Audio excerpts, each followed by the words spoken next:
Good Thursday morning, everybody. Welcome, welcome, welcome. I'm so glad you're here this morning. So fascinating morning because my computer decided it didn't have a camera anymore. So I'm trying to start this webinar all morning and my camera wouldn't come on. And so we were about to have a webinar with sound only. So thanks for sticking with us this morning so that I could get the camera working and we could talk about your life. That's what we need to talk about today. We need to talk about your life, my life, your life. I think that sometimes we get confused that life is something in the future. But you know what? Life is what's happening right now. Me not being able to get my camera working, that's part of life. Me getting my computer having to have a nervous breakdown this morning, that is part of life. This is life right this minute.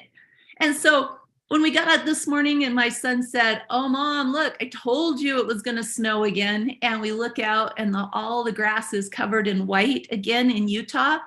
That's life. It's part of life. But sometimes life can pull down on us so much that we get in science, it's called, we get in a neurochemical habit of being sad, or the neurochemical habit of being unworthy, or being upset, or being in trouble, we actually get in neurochemical habits that keep us from joy, that keep us from happiness. So it's super, super duper important that you joined with me here this morning because we are going to unravel this problem that we have in life. And this is what I know in all the years that I've worked with people and in all the mentoring appointments I've done, is that when I have severe technical difficulties, it's because it's an important message. And it's because the people that are going to be here are going to need to hear this message. So without further ado, let me share my screen here. We're about to embark on talking about the 3 truths and 4 lies about a fill in the blank life, a successful life, happy life, joyful life, fulfilled life. You can put whatever word you want right here in this, whatever positive word you want right here in this section right here, because this is what life is about, is choosing the kind of life that we are experiencing, because life's going to happen. This is the journey right here. But how am I going to show up to it? And what am I going to call my life? Am I going to call it a successful life, a happy life, or am I going to call it oh, I told you so, it was going to work out like this kind of life? Or am I going to call it this is a mediocre life, or I should be more than I am life? What is your word that you accidentally put into this space right here? So do you put in words like, my life is supposed to be better, or my life is harder than everybody else's, or my life is not what I wanted or what I expected, or it should have been more?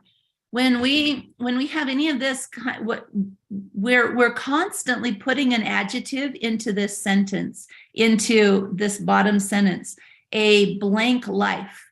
What is your life? What is the adjective that you put on your life?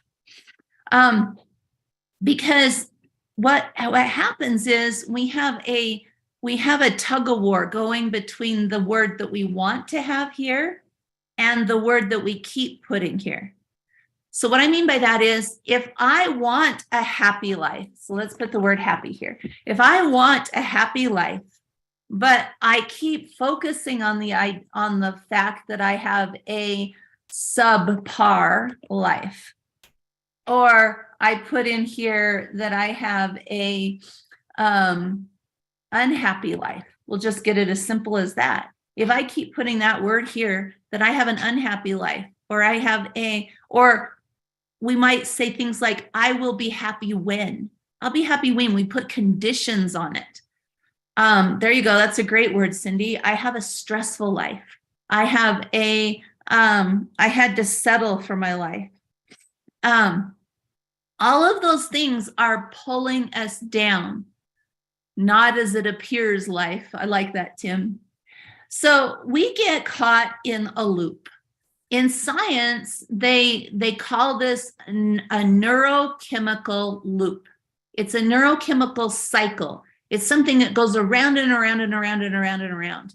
And so I want to tell you a story really quick. When I first bought my current washer and dryer, it was the first time I had bought a front load washer and dryer. And I loved that I could sit in front of the washer and I could look in there and I could see it spinning, because the washer would go around and around and around. And I would put the clothes in. And it would spin and it would go around and around and around. And then when I would pull the clothes out afterwards, they all had holes in them. And I'm like, what in the heck? Why are there all these holes? There would be like slices through all the clothes. And so I'm like, okay, something must have got caught in there. So I take those clothes out and I put the next batch in, and they would go around and around and around and around and around and around. And when I pulled them out, they all had slices in them. And I'm like, what in the heck is going on? And for some reason, I don't know, I looked in there and I'm like, is there anything sharp? There's nothing sharp in here. I didn't understand front load washers. So I thought maybe I was doing something wrong. But I made sure that nothing was getting caught in the door, and I made sure that there was no sharp edges in there. But when I would put all the clothes in, seriously, all of the clothes would come out with these slices in them. And I'm like, this is not washing the clothes, because the goal was put the clothes in the washer, they come out clean, not put the clothes in the washer and they come out torn up. It was the same washing machine. So I called the repair guy to come out, and he looks at it and he goes, there's nothing wrong with it. And I'm like, but look, I hold up all the clothes and they have all these little slices in them. And I'm like, look. And he goes, well, it must be user error. It's something you're doing wrong. And I'm like, there's nothing else I could be doing.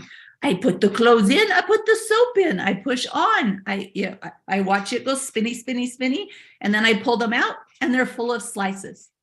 And he's like, I don't know what to tell you. There's nothing wrong with the washing machine. So this happened 3 times. I called the washer repair guy out. He comes, a different one each time comes. They look at it. They're like, there's nothing wrong with this. I don't know why it's coming out with loops. And every time they were like, it's user error. You're doing something wrong. And I'm like, what could I be doing wrong? But after three times, they finally said, you know what? We're just going to replace the washing machine. We don't know why it's doing this, but we're going to replace the washing machine. So they brought me a new washing machine. I put the clothes in, and now I'm really worried. I'm really scared, because I'm like, I don't understand front load washing machines. I grew up with the kind that you had to stick your head clear down in to reach the clothes and pull them out. But I put the clothes in and I started it, and I watched as it went around in circles. And when it was done, I pulled them out, and no slices. There were no slices in the clothes. And as I was getting ready to do this webinar, that was the story that kept coming to mind, because I'd totally forgotten that I had to get a new washing machine, because that was 10 years ago. I had totally forgotten that I had to do that. But that is what goes on inside of us. do you find, because the fact that things go in cycles in our life, the fact that they go in loops, that's part of the way it's supposed to work. Just like my washing machine, having things go in circles, that's the way they're supposed to work. But sometimes we are using the cycle in a way that we come out all battered and torn up from the cycle. And sometimes we use it in the cycle in a way that we come out ahead. So one of my questions for you this morning is, in your life, are the cycles beating you up, or are the cycles working for your good? What do you feel like you keep going through the same problems over and over and over again? Or do you feel like you go through these cycles and everything just keeps working out for you? It's like, oh man, I am so excited to go through this day because everything always works out for me. So for you, is it option A or is it option B? So put an A in the chat for me if you notice that you go through the cycles and you come out beat up from them. Put a B in the chat if you go through the cycles and it's always blooming and roses. So put an A or a B in the chat for me so I know where you're at. Right? Oh, there's a lot of A's there. I totally get it. I totally get it. Because here's what happens to me. Here's what happens inside of your brain. I'm going to describe me, and I'm going to describe some of the people that I've worked with. But this is what happens inside of your brain. Your brain is wired to complete the loops. It's wired to complete them. And so for example, have you ever heard somebody, they'll sing a song, but then they'll leave off the last two notes, and you so want to complete the song. So let's see, what's one? If they go, dun, dun, dun, dun, dun. Does your brain want to finish that? Dun, dun, dun, dun, dun. Our brain wants to finish patterns that it knows about. It wants to finish patterns that it knows about. It doesn't care if it's a good pattern. It doesn't care if it's a bad pattern, but it wants to complete the pattern. So here's a story from my husband's youth. My husband, when he was in second grade, he was out at recess and there was a bunch of boys, and he heard these boys, they're like, let's take that kid's coat and throw it in the mud puddle. And he's like, and he heard them and he's like, well, that's not very nice. But so they're like conspiring over here, and he's watching this, and they go and grab this kid's coat, and they took it and they put just the very tip of the sleeve in the mud puddle. And then they're over there going, we did it. And my husband's like, you didn't do it. That's not putting a coat in the mud puddle. And so he walks over and he picks the coat up and he goes, puts it all the way in. He goes, now it's all the way in the mud puddle. And now they all look at him and they go, oh my gosh. And the teacher comes over and he gets in so much trouble, and his dad comes to school and he gets in trouble. And it all because he was trying to complete the goal. He's like, but they said they were good. They needed to put the coat in the mud puddle. I was just helping him put the coat in the mud puddle. It didn't occur to his brain in the moment that would have a bad ending, that would be a bad ending. So we will often finish a pattern, even if it's bad for our results. Right, Shauna? That's why when the song sticks in my head, when I finish the song, then it will quit pestering me. Absolutely, Shauna, because our brain loves to complete a pattern, even if the pattern is going to result in bad things. Our brain loves to complete the pattern. So my husband didn't love all the results that he got. Well, he wasn't my husband at the time because he was like 8 years old, but his brain wanted to complete it. The coat's supposed to go in the mud puddle. The coat is not in the mud puddle. We must finish the cycle. We must finish it. So this happened to me just this last weekend. So because Utah has had so much snow this year, I had the thought, that, so I'm going to skip to this slide. You've probably seen this slide before, or a similar thing where it's called the tear cycle, that we have a thoughts, emotions, actions, and results.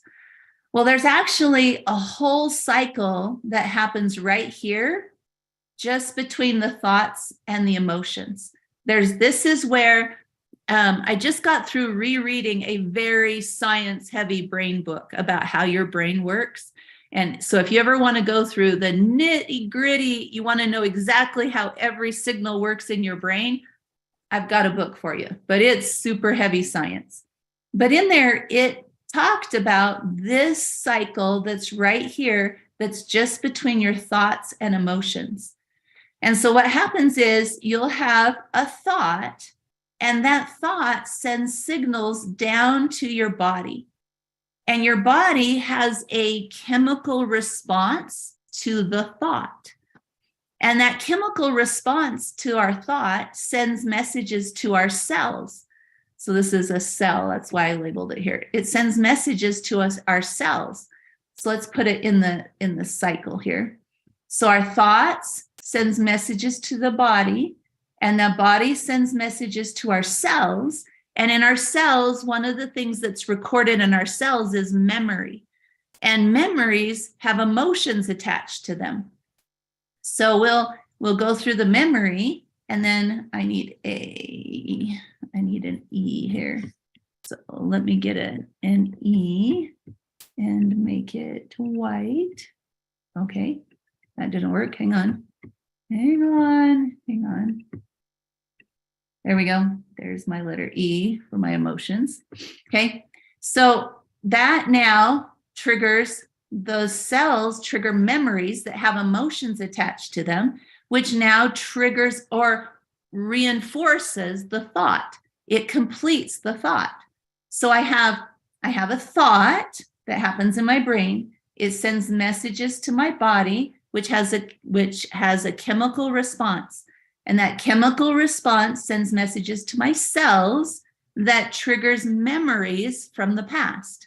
And those memories have emotional components to them. And then it completes the cycle by reinforcing the thought. Okay? So my story will make a lot of sense now, but let me just go through this one more time really quick. So our brain sends a message to our body, and so our brain has the thought, and then our nerves send messages to the body. Our body then has a chemical response that sends messages to our cells. Our cells have memories in them, and those memories have emotions. So now my cells send off a new message that trigger emotions, which reinforce the thought that I had. So before we go from thought to emotion, we actually go through this whole cycle right here. We go through this little mini cycle right here. So last week, I had the thought, you know what? It has snowed so much this year, and we haven't been to the ski resort since COVID. We just got out of the habit. We didn't go anymore since COVID. So I had the thought, we should go skiing. But this is April 4th, April 5th, 4th or 5th that I had this thought, okay? So I had the thought that we should go. And it's like, yes, let's go. Let's go to the ski resort. And so I looked at the calendar and I said, all right, my calendar works really good for the 6th. We'll go on Thursday. And so I asked my family, and they're like, yeah, let's go. Let's totally go on Thursday.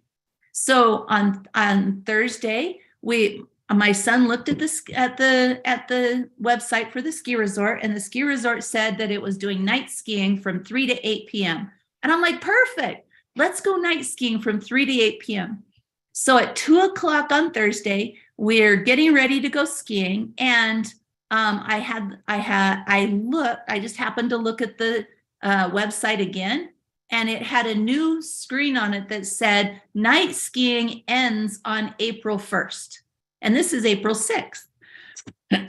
So I'm like, oh my gosh, the ski resort actually closes at 4 o'clock, and it's 2 o'clock right now. We can't even go skiing. And so I'm like, shoot, okay. But I'm still having the thought that I want to go to the ski resort. So I said, let's go on Saturday. We can go on Saturday, right? And so I look at the website, and the website says, yes, skiing is available on Saturday. No night skiing, but you can go skiing from 10 a.m. to 4 p.m. And I'm like, perfect, we'll do that. But then it says, you can purchase the tickets online. And I'm like, okay, I'll purchase the tickets online. But then this thought jumps into my head. And the thought is, well, Anne, what if there's a better deal if you purchase the tickets up at the website, up at the ski resort? Because you've been to this ski resort before. What if, you ever had a what if thought? So this what if thought enters my head. What if there's a better deal? And so that sent a message to my body, and my body sent chemicals to my cells that had memories. And those memories came up, and I was like, yeah, remember that time when we went up there and they did a flash special and we got tickets for like $10 for the ski lift? Yeah, that was so awesome. So we should probably wait. And we should wait to buy our tickets. Yeah, okay, we'll wait to buy our tickets. So that I go to bed and I get up the next morning and I have a new thought. I have another thought. And what if you miss out on the chance to buy the tickets online? Yeah, what if I do? And I sent a message to my body and to my memories, and I have this memory of this time that I missed out because I didn't buy the tickets online. And so this was for another event where we were going to a children's museum, and they had this special online that I didn't find out about before we went. And so we ended up paying full price, but my sister got in for this super small price because she knew about the deal. So I'm like, yep, you're right. I could miss out. And so that completed this cycle. So I get out my computer, I look online, and the online price has gone up $10 from the day before. And I'm like, oh, see, that's proof that I always do things wrong. So I had this thought in my head, I always do things wrong. Oh no, I could miss out. And I go through that cycle. Oh, I always do things wrong. Oh. And so now I'm going through these little spinny cycles, like putting my clothes in the washer, and it's starting to rip me up. It's starting to rip me up because I'm afraid I'm going to miss out. I'm afraid that there's a better option. I have some evidence that's starting to build up because the price has increased by $10. So now I sit and deliberate this. I sit and keep going through this right here. I'm not going through taking an action. I haven't ever gotten to the action. I'm sitting here spinning in my thoughts, in the completion of my thoughts. I'm not even taking action. I'm just going through this little tiny spinny cycle that's ripping me up inside. Has that ever happened to you?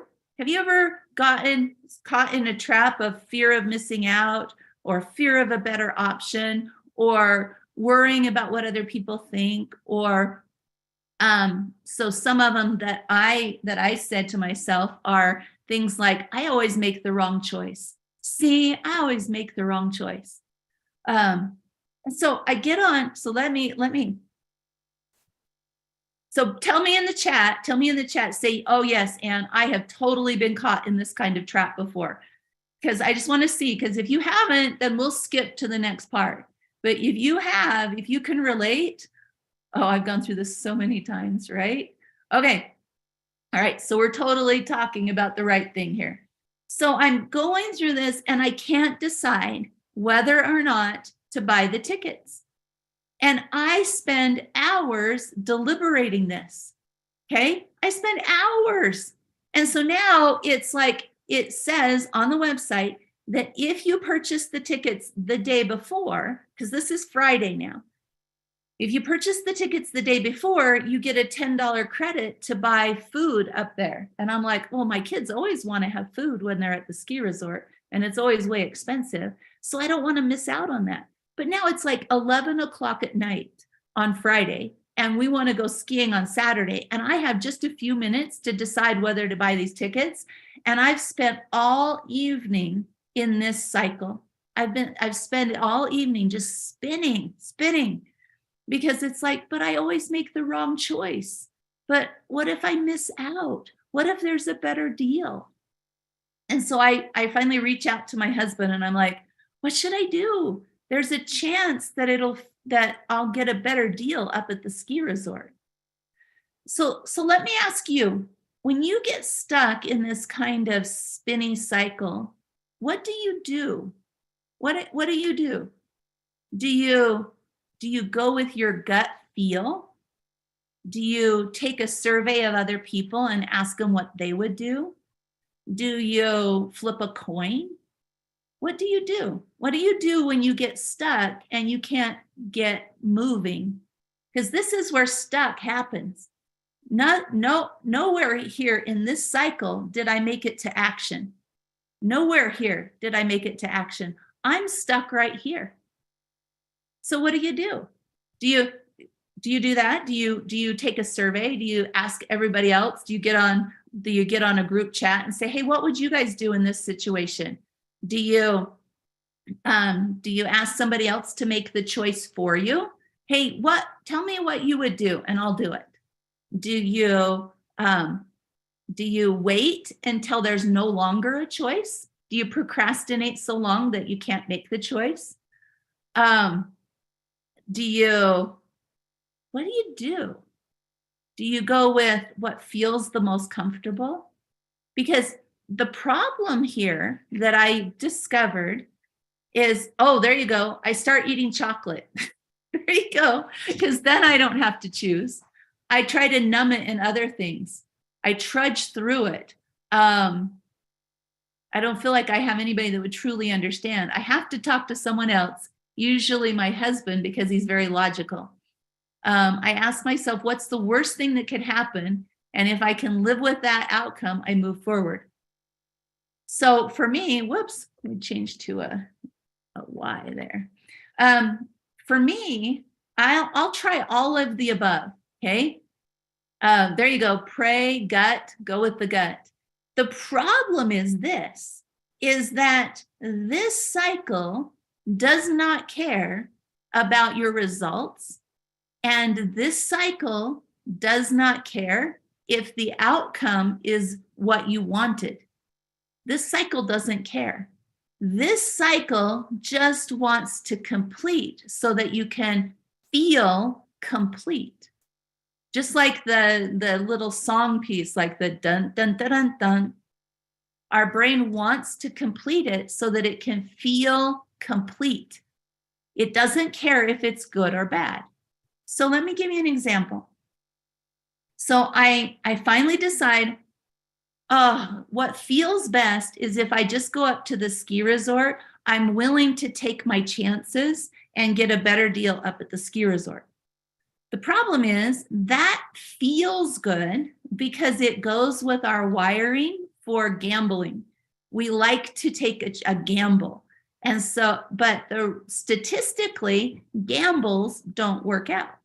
So that might feel good because it completes the cycle of how I'm wired, but it doesn't feel good because it's the inspired thing to do. This is where we often get confused with gut feel versus inspiration, because gut feel often goes with what is most familiar. What is most familiar? And so at this point, I'm like, all right, is it worth it to me to spend this? I think it was going to be, because with all the rentals and everything, it was going to, for the whole family, it was going to be a couple of $100. And so I'm like, all right, is it worth it to me to spend a couple of $100 to get to go up to the mountain?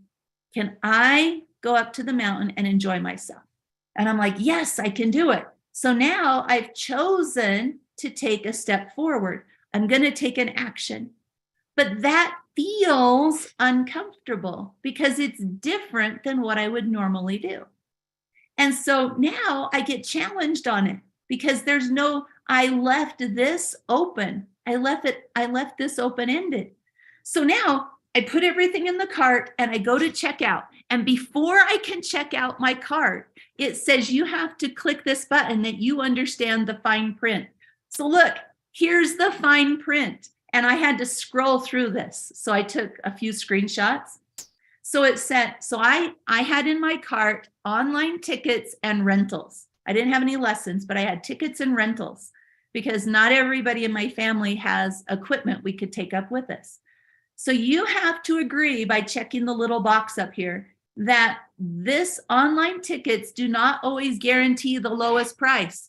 See, there was my fear. It's right there. They're not guaranteeing the lowest price. Other specials may be available. So now I'm like, oh, so now I'm back in my little cycle right here. I'm back here because I'm like, oh, see, you're right. I might be missing out. Tickets are date specific and valid only for the date purchased. They are not refundable on the date valid. Remember, I'm buying them just a few minutes before the date. So there's no way I can get a refund. Oh no, see, I could miss out. Oh no, I could be missing out on the better deal and I won't be able to get a refund. But I'm like, okay, I can deal with that. But then I have to scroll to the next screen and click it. Skis and snowboards are required for lift access. We do not guarantee parking, road conditions, weather conditions, or snow conditions. We do not guarantee that the lifts will be open. So now I'm like, oh, because I had already had the thought, if we don't get up there when they open, we might not get a parking space. So now my thought is complete. See, you're right. I might not get a parking space. I should just not go. I should just not buy tickets because we're not guaranteed to get a parking space. And then I'm like, okay, I can do this. I can still give up the completion of this thought and I can take this action. But then I scroll to the last one. Purchasing rentals online does not guarantee availability on rentals. I'm like, what? I'm purchasing rentals, but I'm not even guaranteed rentals. Oh, this is not going to work out very well. So now my brain is seated with all of these worries, all of these doubts. We might not get a parking space. The lifts might not be open.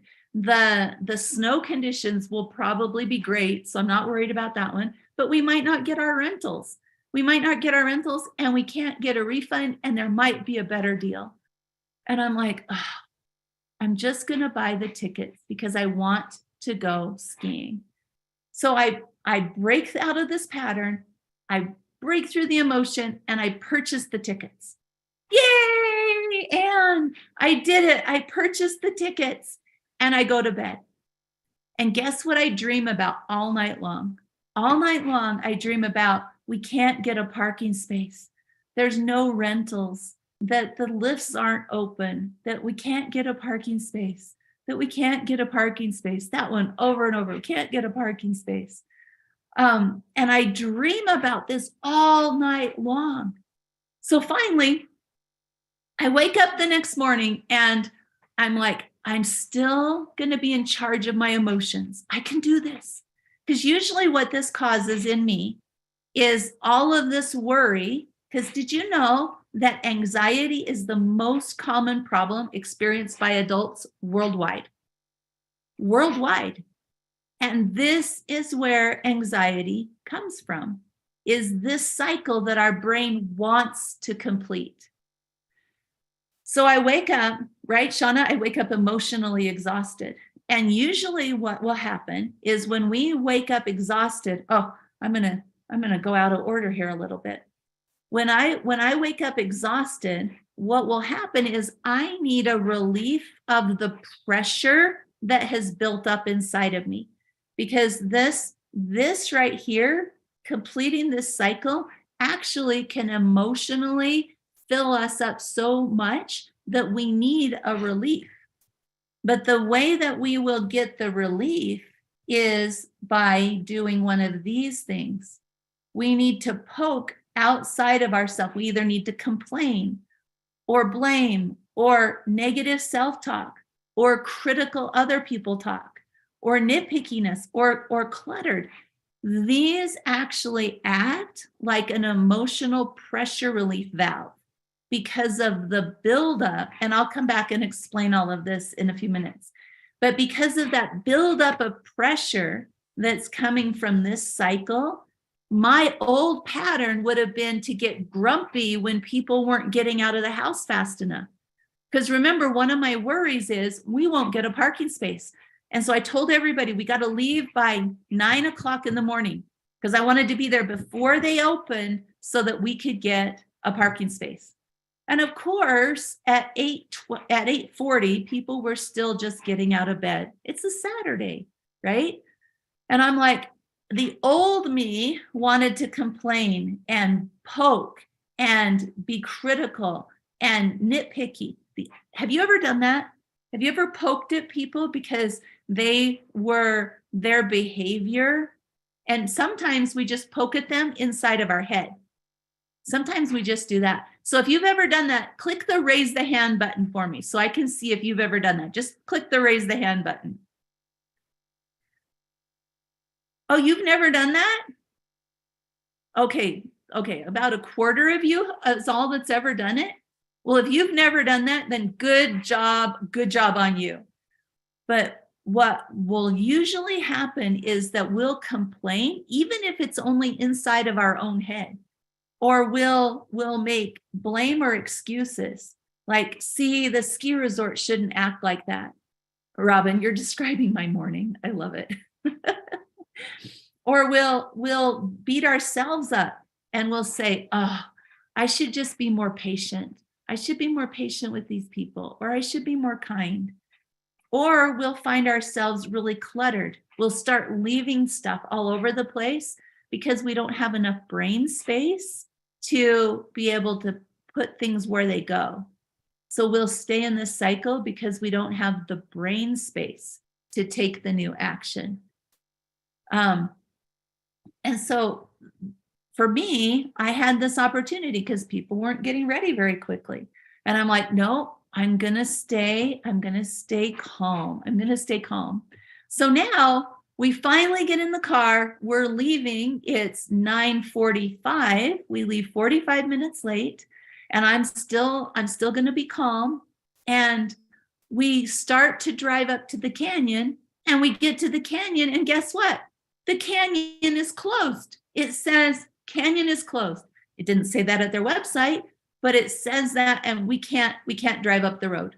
We can't go up the road. And I'm like, oh my gosh, see? So inside of my brain, I didn't do it out loud, but inside my brain's going, see, things don't work out. See, the road has to be closed because that's how things go.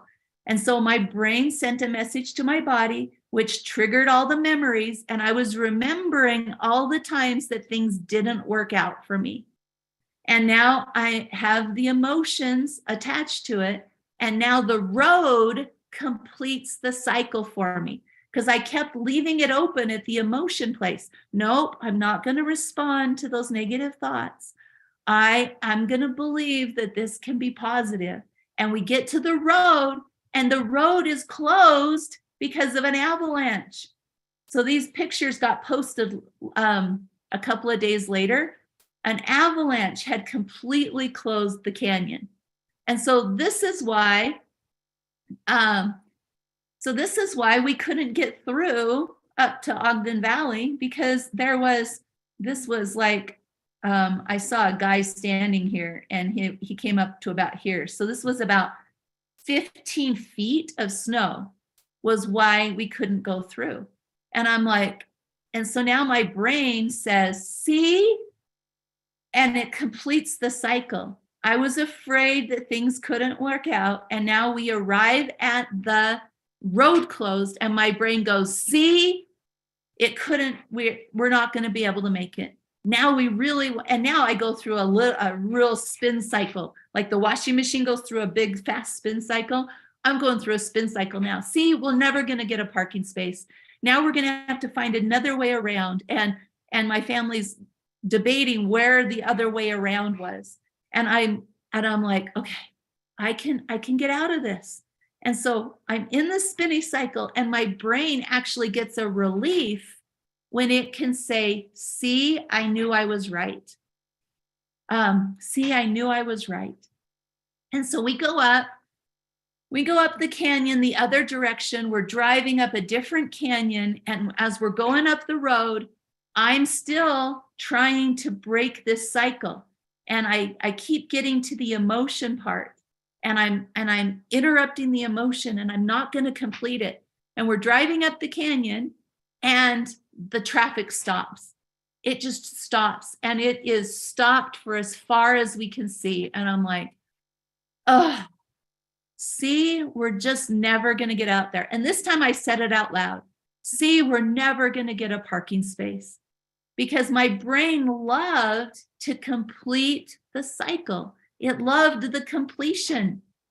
And so we sat there, but luckily it was only for about 5 minutes. And then apparently there was a big truck that was trying to get across the highway or across the canyon. It got out of the way, and the cars started moving. And I'm like, okay, we can make it up the canyon. But this is like painful. I am emotionally exhausted at this point because of the buildup of all of this pressure. But we get up to the ski resort. And we pull in, and the first sign I see is overflow parking is full. And I'm like, oh, see? And then it's like, well, let's just pull everybody up to the front and drop them off. And the next sign we see is we are out of helmets and poles at the rentals. There's no more. And the next sign we see is we have oversold the pre-sale tickets. And I'm like just going through a cascade of finishing the cycle inside of my head. Oh, does that just exhaust you hearing about all of those? Because this is what people are dealing with on a daily basis. We're in the process of completing so many of these that we let ourselves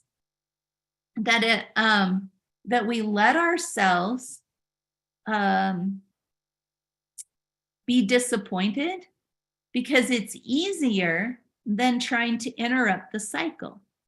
It's easier, because it would have been easier for me to just say, you know what? We're just not going to go. The signs are just pointing to, we should just not go up there. We should just not go. Because guess what the next sign was? The next sign was lift, the Apollo lift is closed. So let me just show you what that means.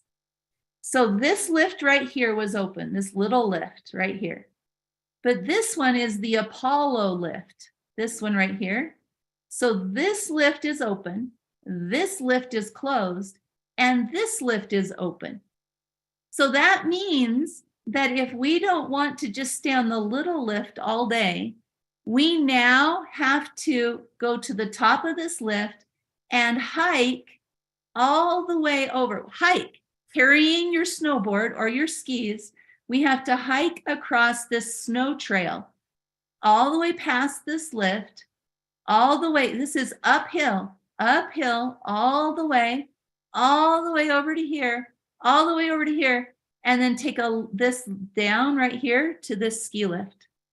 We have to hike all of that, which is about an hour hike. It's an hour hike.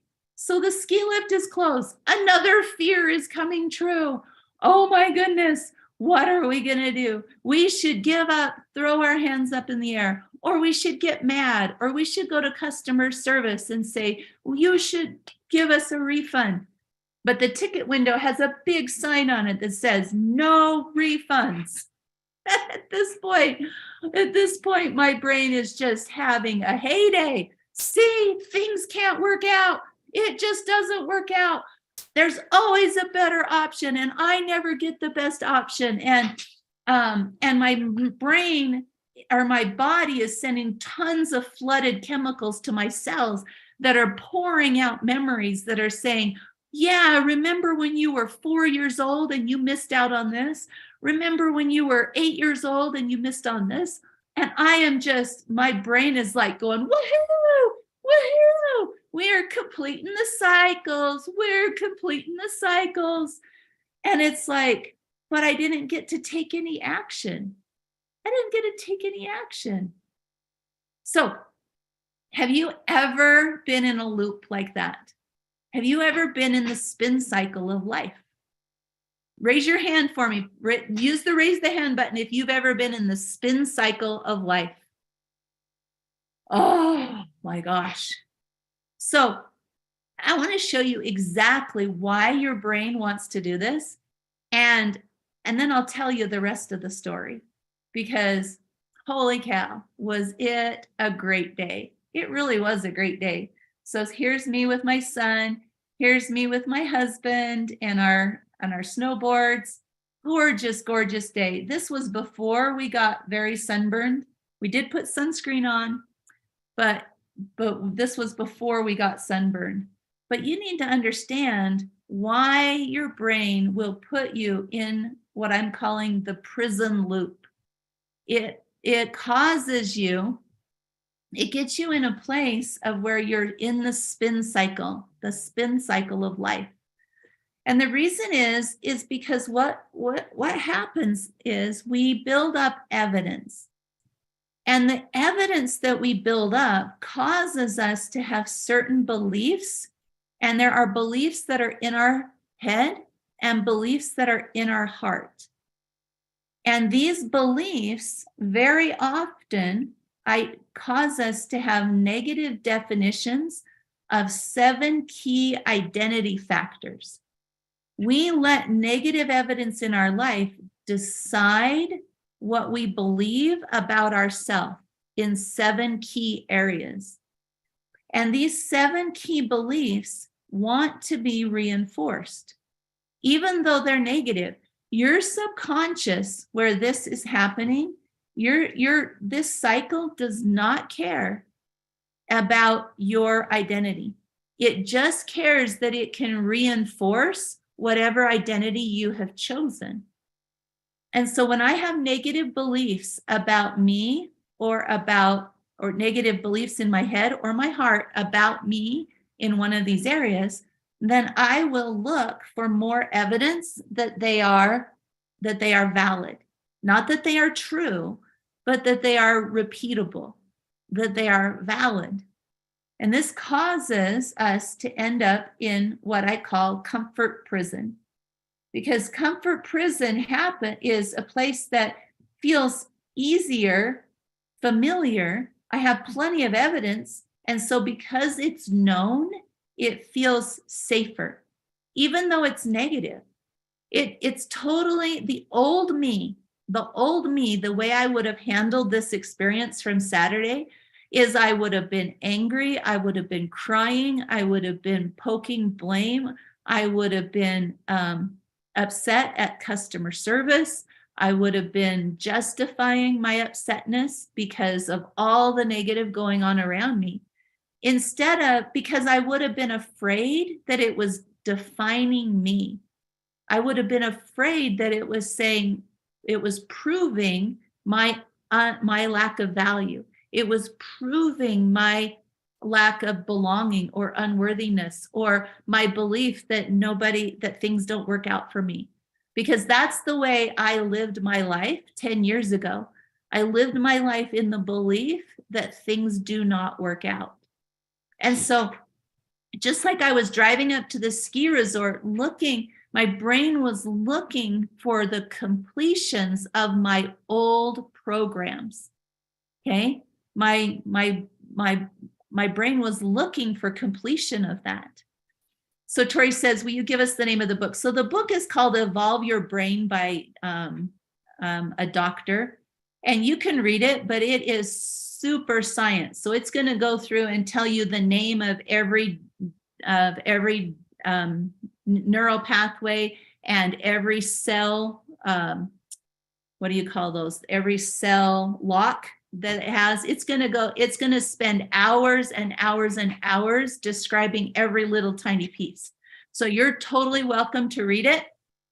But the important parts I'm explaining right here, that we get this evidence loop going on in our brain.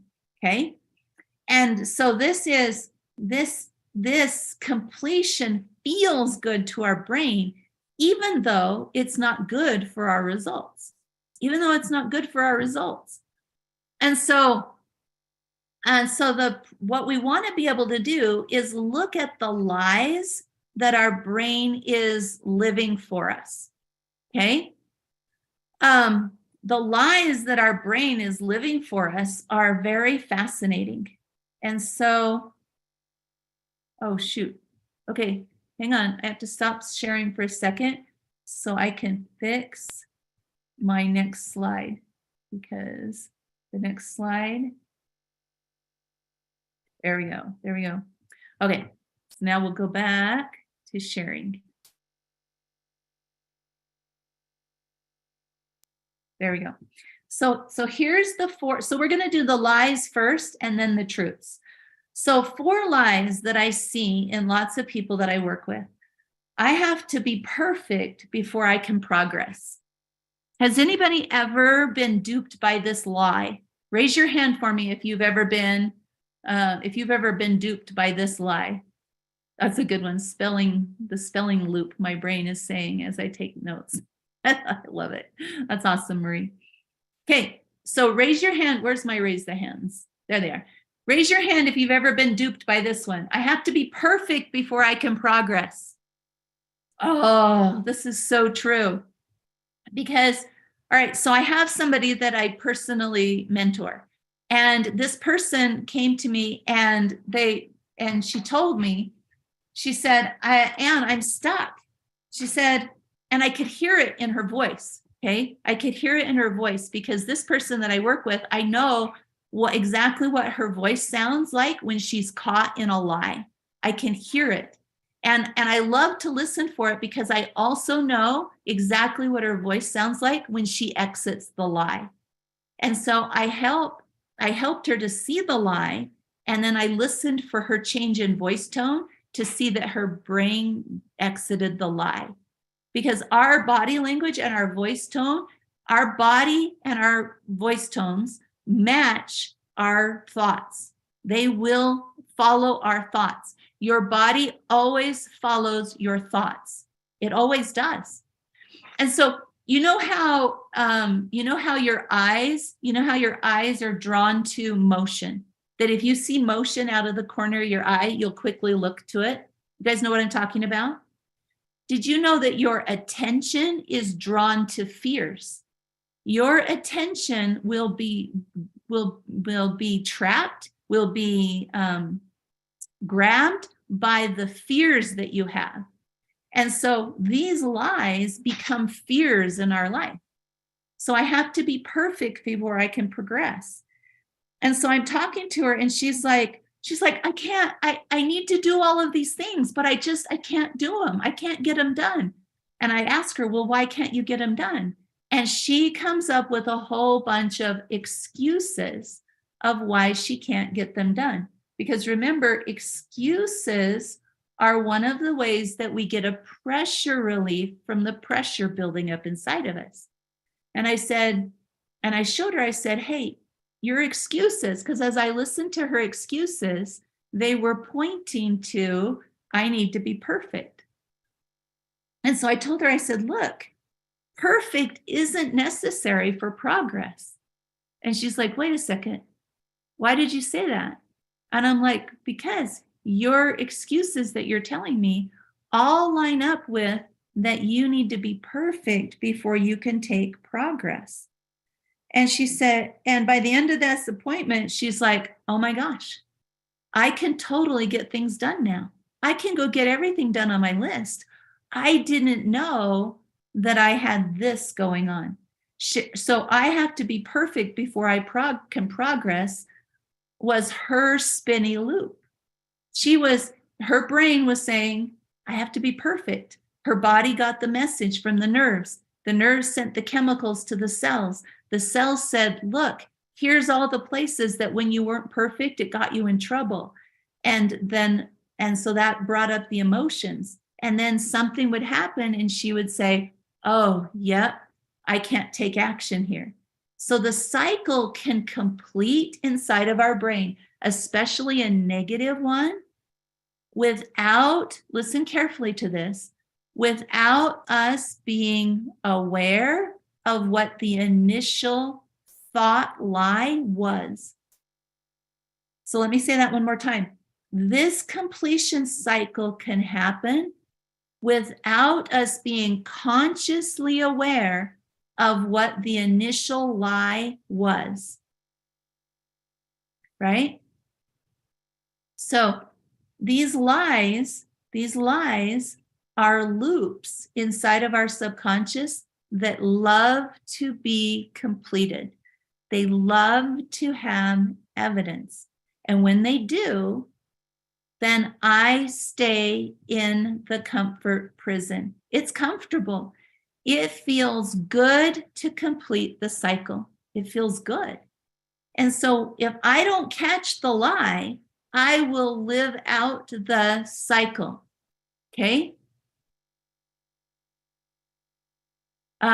Right, Tim? That's a great comment that you can put, that you can replace I have to be perfect, which to I have to be good enough before I can progress.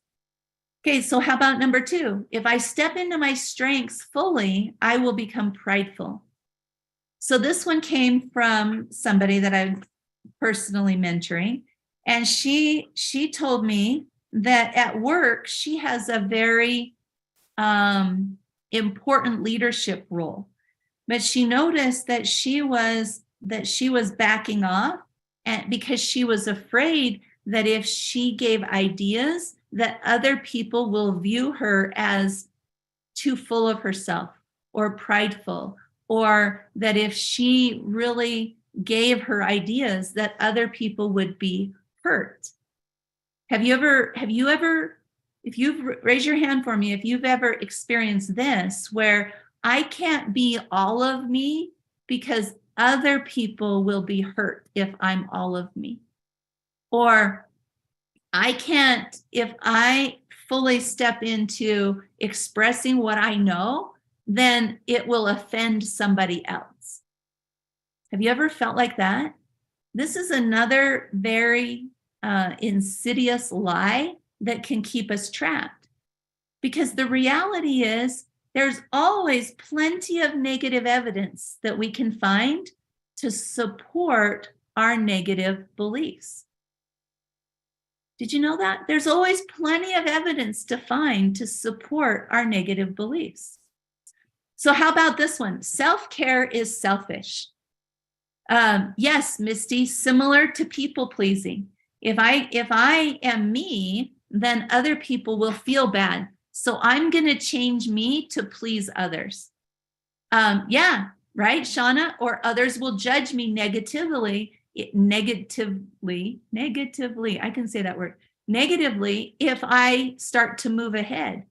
And we see this all the time, right? Back on number 2 here, that we might, so this happened to me. When I started changing myself 12 years ago, my parents started to see the differences. And at first, they didn't like it because it didn't match what they were used to interacting with me.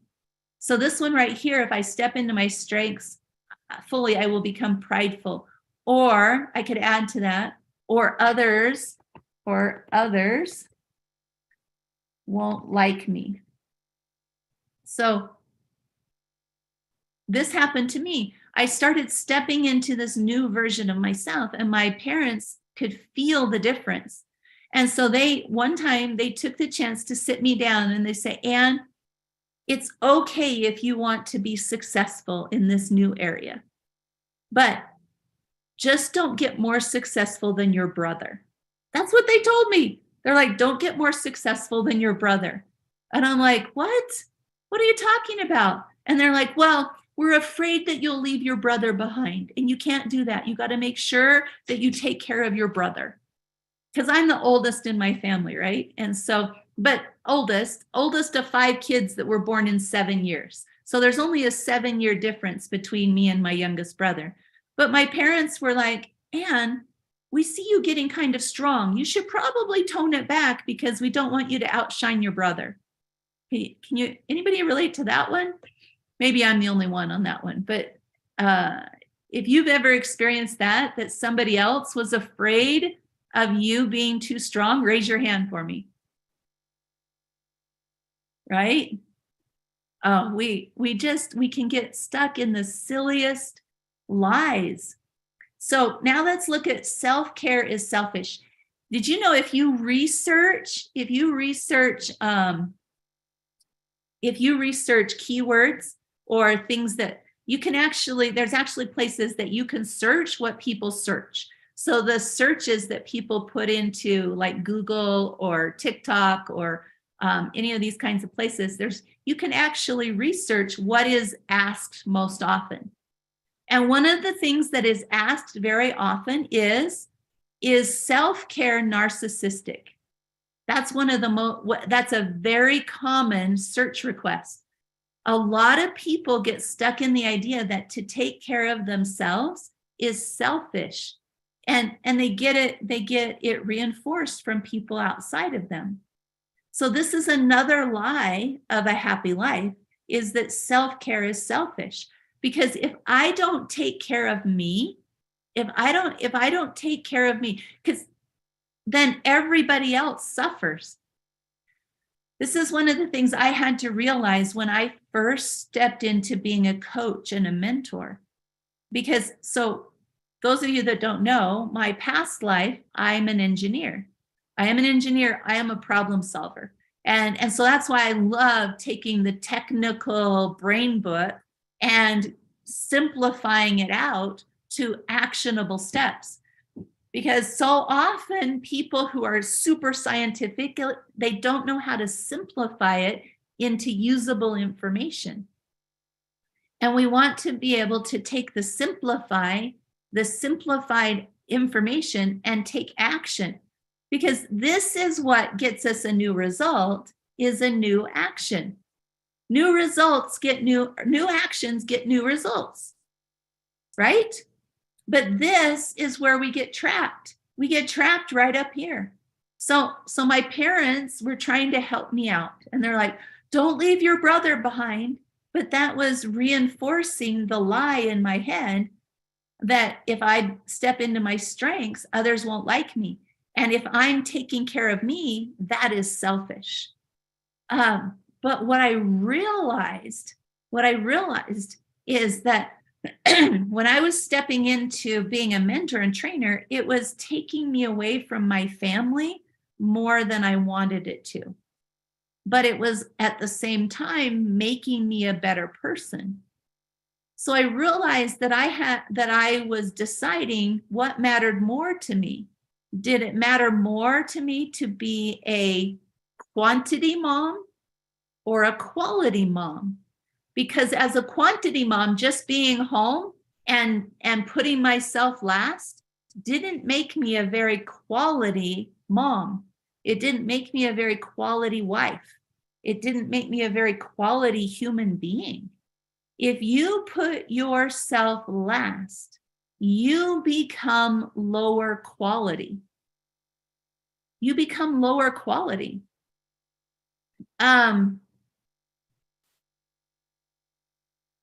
Yes, I agree, Thomas, that self-care is actually necessary to live. You will become a lower quality person if you don't take care of you. And taking care of you can be different to different people.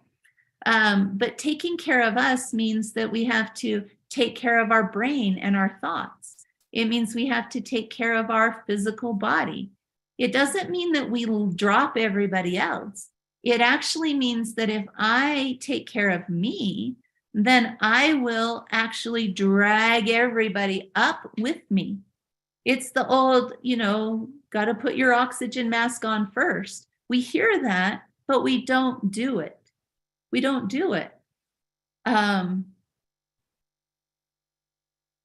Pretender. That's a good one, Tim. Pretender. Okay. Number 4, I have to take care of other people's emotions. Oh, this one is truly the epitome of the people pleaser. This is when I will emotionally temperature take. Do you ever check in with how you can feel based on how other people are feeling? We grow into this one as a child because we learn to take care of our parents or our siblings' emotions. So we check in with their emotions before we decide how we can feel. So people pleasers will do that. Also so like me, I grew up with this one.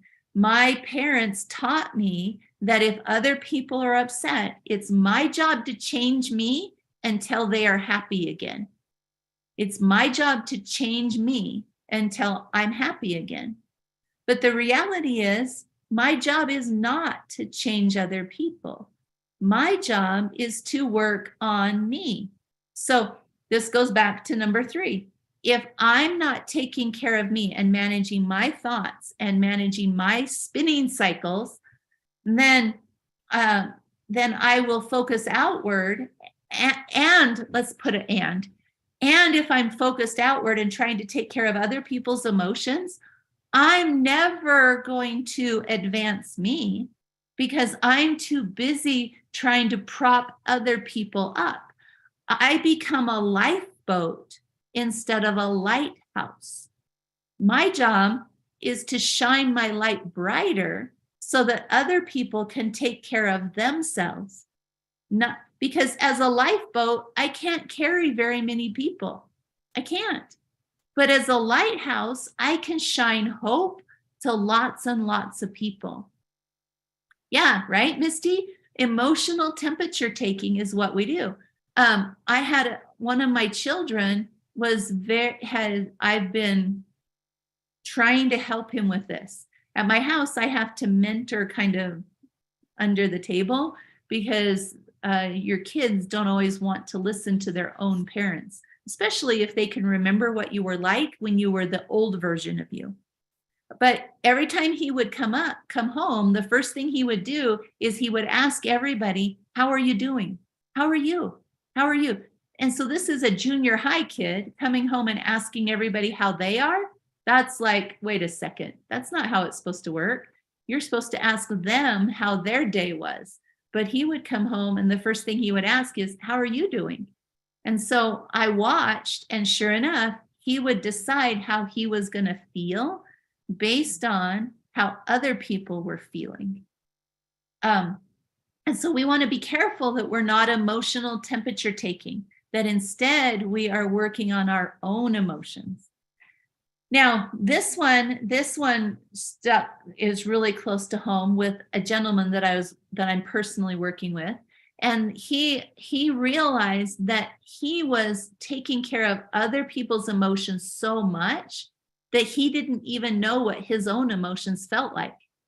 He didn't have any clue. When I would ask him how he felt or what it felt like, for example, do you know, maybe you guys answer this question. What does it feel like to be lovable? Let's do that one. What does it feel like to be lovable? Now, before you finish answering, you don't want to say, it feels like other people treat me this way, okay? Because that's not what it feels like. That's out there. I'm asking, what does it feel like in here to be lovable? What does it feel like to be lovable? Because people who get really, okay, yeah, put a word for it in the comments for me. Thanks, Sid and Thomas and Marie. It feels happy, it feels warm and good and secure and confident. That's what it feels like. So Kelly, to love myself, what does that feel like? It feels safe. So when I ask an emotional temperature taker what it feels like to be lovable, they have a hard time answering that because they're so used to checking into they feel based on what other people are feeling. Does that make sense? If you're used to feeling based on what other people are feeling, then it becomes very difficult to be able to define how we feel. I have an association that will ask me questions just so they can attack my response. Ooh, yeah. Regardless of what I say, and not responding also gets attacked. Right? Because that's a negative emotional temperature taker. Yeah, because they want to poke you into emotions. So that's the other end, Vicki, is there's emotional temperature takers that are going to change, and they're going to cower, and they're going to be the savior in the lifeboat. But there's also the other kind that they've learned that the only way they can feel something is for somebody else to feel it. And so they will jab you into feeling certain ways because they are experiencing their emotions through you. Yeah, that's a whole nother level, Vicki.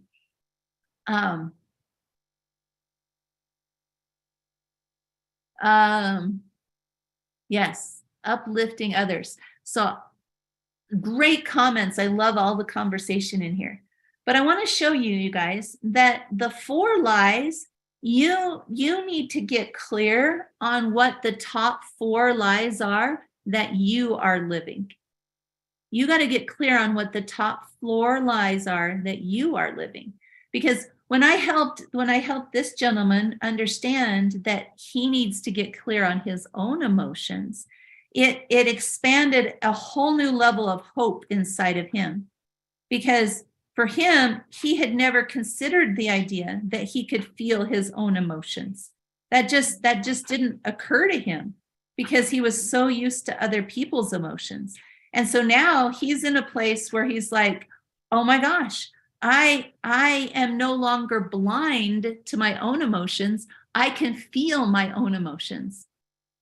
But look, this list of lies. Let's see if I can. Come on, lies. There we go. Look at this. Here's some other lies you might be experiencing. I'm busy, therefore I'm accomplished. I always have to go last. These are ones that the people I personally mentor have said to me. Fears are bigger than me. Tomorrow is more important than right now. Wanting is bad or selfish. My body shape is who I am. Being a victim comes with a trophy. I am not blank enough. Me choosing me means I don't like you. See if you can find some that you relate to in here. I can't help because I'm too broken. My experiences decide who I am. I'm such an idiot. Messing up today negates all my previous progress, so I may as well mess up more. Have you ever done that? I'm not going to eat sugar. I'm not going to eat sugar. But did you know that not eating sugar starts with a thought? But that sends a message to the body. And the body then remembers all the times that you tried to go without sugar. And that's emotional. And now it's like, I leave the circuit open.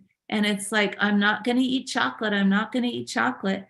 But I can remember all the times that chocolate was so good in my life. Oh my gosh, so good. And so then what happens is an opportunity comes to have chocolate. Somebody, a coworker, brings the best looking chocolate cake to work. And you're like, no, I'm not eating chocolate. I'm not going to eat chocolate. But I remember how good chocolate was on my birthday last year. I remember how good chocolate was. And so then you walk right past it, but then they bring a piece to your office and put it on your desk for you. And you're like, oh, just one bite. So you take it and all of a sudden you've eaten the whole piece and you went back for a second one. right? Nobody should ever say, I'm not going to eat chocolate, because that just, our brain wants to complete the loop. It wants to complete the loop. And so these lies, there's so many of them, they just keep going. And so what are your top 4 lies? And pick them out and be conscious of them, because they are trying to keep you in a pattern. We are in the neurochemical habit of feeling bad. We'll talk about that, Andrea, because we got to talk about the truths here in a minute. So there's in the science book, he called it a shame fix. We like to feel bad. And so the shame fix, like sugar withdrawal, urges us to feel bad again. When I feel bad, it completes the loop. So if I have a negative belief about myself, remember, if I have a negative belief about myself in one of these 7 key areas, my brain wants to feel that negative. It wants to feel it. And stopping automatic thoughts is painful. It is so painful. The neurosynaptic, wrong button. The neurosynaptic self gets homesick. And what that means is, that when we leave a pattern, our brain wants to go back to it. It wants to go back to what is familiar. And so that's why we get into this loop, this prison loop. And I call it the worldly view, because it's the world. It's outside of me. It's outside of me. And so I'm letting what's outside of me define me. So then I look for evidence outside of me to define me. So if I ever say I'm not good enough, smart enough, brave enough, happy enough, I'm not any enough, that's one of the 7 key identity factors, is my enoughness. My enoughness. And this is kind of stuff is not in that book. This is what I know from what I have mentored people on, is that our worldview, or what I think other people think about me, is defining me. I'm letting the outside world define me. So I now need reinforcement from the outside world. Right? That's a good one, Vicki. So I need evidence from my outside world. But as long as I continue to give others the power to make me feel acceptable or enough or lovable, the more outlet I will need for the emotions that build up inside of me. So one of my mentoring clients asked me, she said, why do I have comments in my head that are kind, but when they come out of my mouth, the voice tone is tainted with criticism? And I'm like, because of this.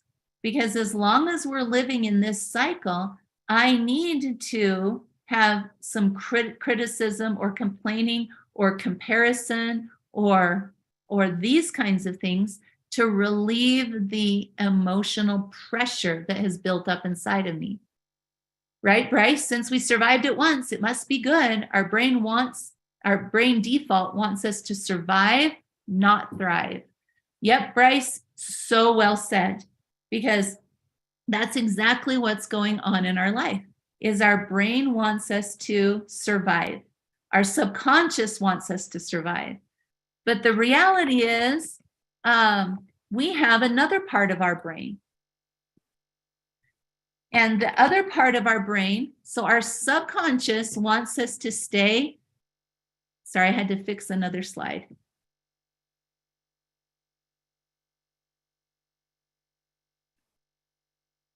Our subconscious wants us to stay in what is familiar. It is a survival pattern. It's a survival pattern to stay here. In fact, this is what coaching is all about, is taking us from a place of functional to a place of thriving. That's what we want to do, that's what I want to do. I want to make sure that I'm going from a place of functional or surviving to a place of thriving. If that's you, raise your hand for me so I know if you're also the kind of person who wants to move from a place of surviving to thriving. There's my hands. Oh, yes. Okay. Most of the hands are going up there. That's beautiful. Okay. So that means that we need to look at the truths. So the remainder of this webinar, we need to talk about the truths, and we need to talk about how we move out of a place of how we move up these levels. The body will always follow the mind. So we, in our life, in any place that we're learning something new, we move from a place of being unconsciously unskilled to being consciously unskilled. So we go from unconscious to conscious. Then we go from unskilled to skilled. So I go from consciously unskilled to consciously skilled, which means if I think about it, I can do it. And then I want to be able to get to a place where I am unconsciously skilled. So for example, when I arrived at the mountain, I have new patterns. And so the old me would have totally been upset and angry and frustrated and everything, but I didn't do it. I sat there in my new emotions. And as I sat there, a parking space right in front of us, a guy pulled out and left. And we got a parking space right at the front. And I was like, oh my gosh, this is beautiful. And then we walked in to get our rentals, even though the sign said they were out. They gave us the rentals. And as we walked out, somebody had just returned a helmet. So my son got us helmet. And then when we went up to the ski resort, when we went up to the ski lifts, I was terrified that I would have forgotten how to snowboard because I grew up skiing. But when I was 40 years old, I decided I wanted to learn to snowboard. And so I took some lessons, but then I looked at my last lift ticket on my jacket. I haven't been in 5 years. So I was worried I wouldn't remember how to snowboard. But when I stood up on the snowboard, I couldn't even think of what I was supposed to do. But when I stood up, my body remembered. And it automatically did what I was supposed to do. I had some unconsciously skilled training that was in my body. And I was so excited about that. And that's why we want to move through these 4 levels. So I'm going to talk about the 2 parts of our brain. I'm going to talk about the 3 truths. And I'm going to talk about how to move from each of these from 1 to 2. Would you want to know how to move from 1 to 2 and 2 to 3 and 3 to 4? If you want that, raise your hand so I know that we want to make sure we get to that part in the webinar. Okay, cool. All right, so our brain needs some rewiring. So let me borrow this slide and move it down by my other slide down here. So we have this in our subconscious. Our subconscious wants to relive the negative cycles. Our brain wants to, because it puts validity on them. It puts validity, it makes our world feel safer.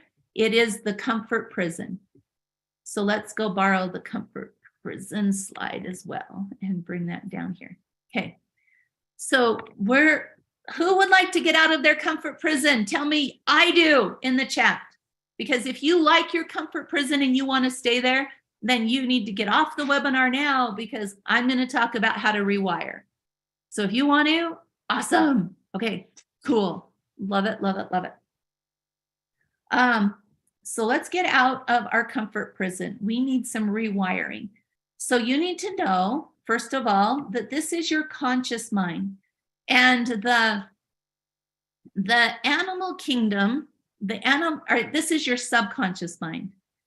You also have another part of your brain. It's this front part of your brain. It's called your frontal lobe, or your neocortex or your prefrontal cortex, they're all the same thing. They're this front part of your brain.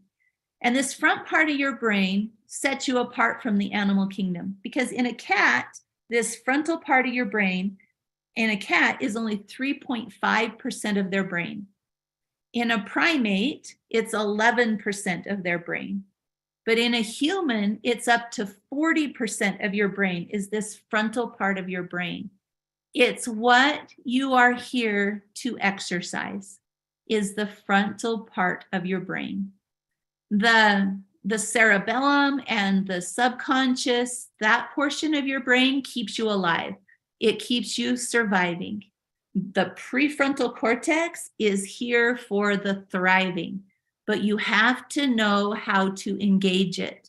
You got to engage it. So the 4 lies are all about the fact that your brain is wired in the back, in the subconscious, in the cerebellum, in the memory circuits. It's wired to relive lies. It's wired for that. And so if you have lies that repeat in your life, congratulations, you're human. That is not a question, is if you will have any lies that you relive. You will. It is part of human, and you are human. And so as long as you are here having your human experience, you're going to experience some cyclical or looping lies.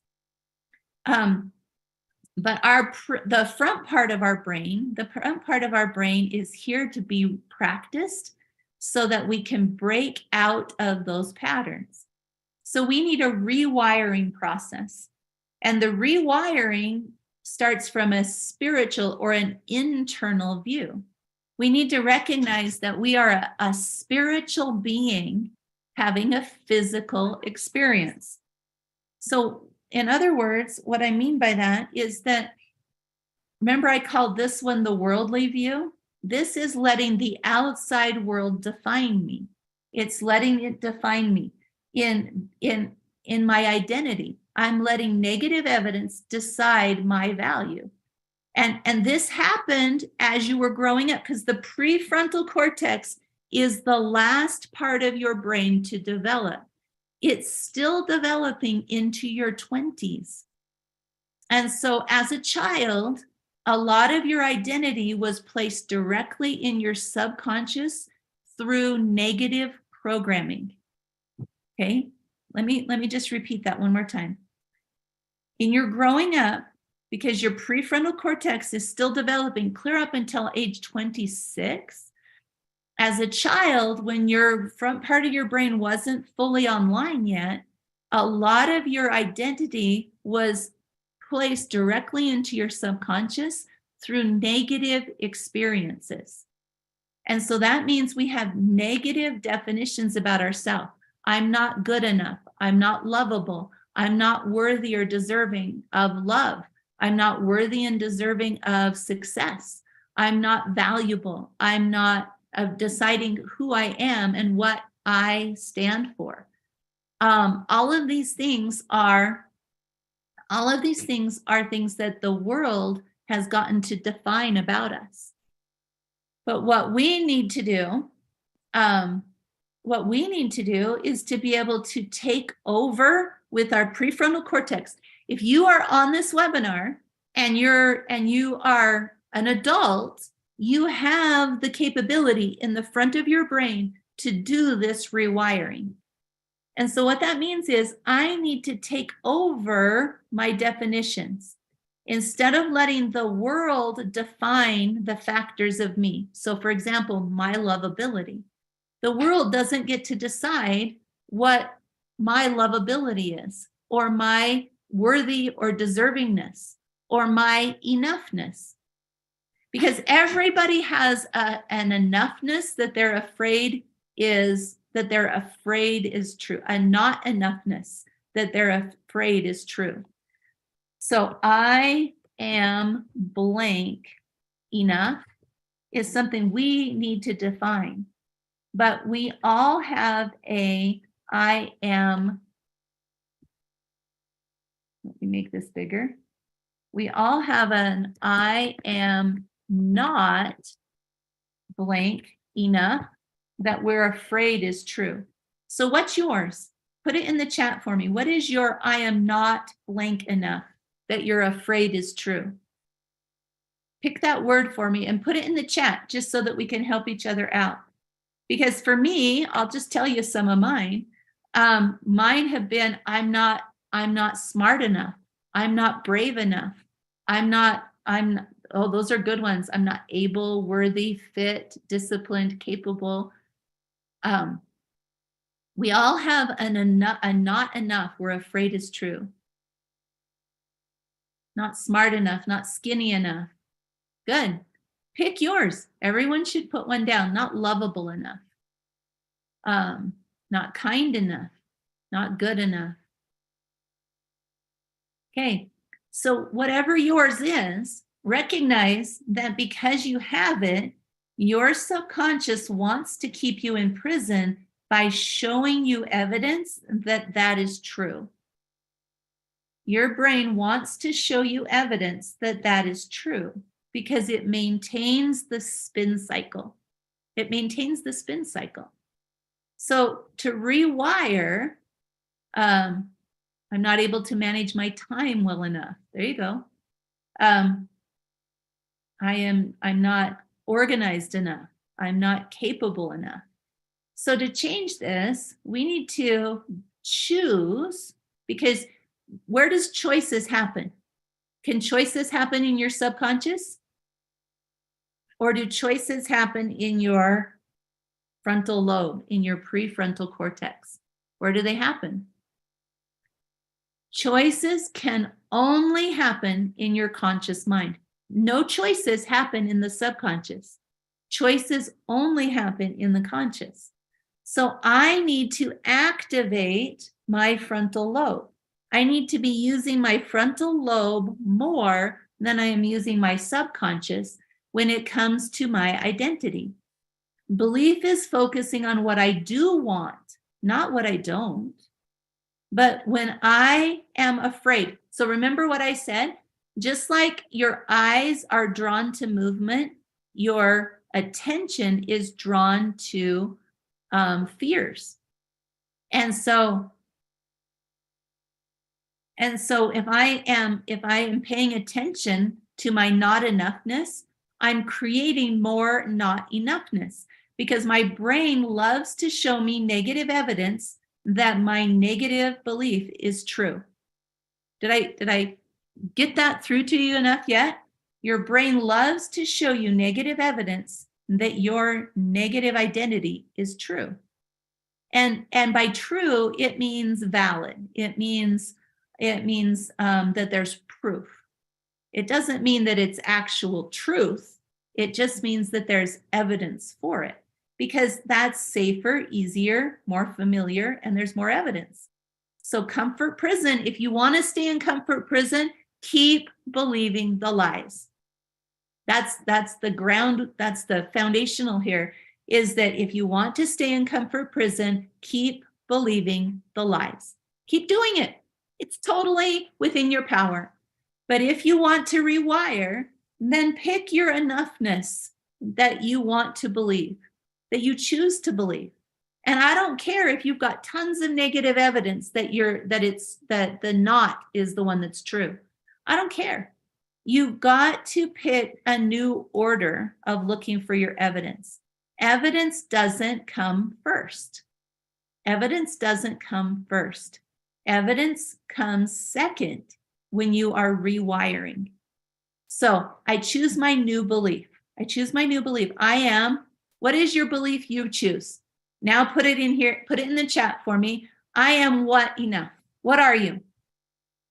Yes, Shauna, exactly. We are creating ourselves. You have to create you. You are in charge of that. Nobody else is. You are in charge of creating you. So what is your enoughness? Put it for me. I am intelligent enough. I am worth enough. I'm good enough. I'm clever enough. Come on, everybody pick one. It's so funny to me that every time I ask people to pick a positive, they have a heck of a lot harder time picking a positive than picking a negative. I am worthy enough. I'm capable enough. Valuable, determined, strong, persistent, talented, lovable. So pick that enoughness. Excuse me. And then look for evidence that it's true. Look for evidence that it's true. So let's look at our truths here. The 3 truths. You have a software problem.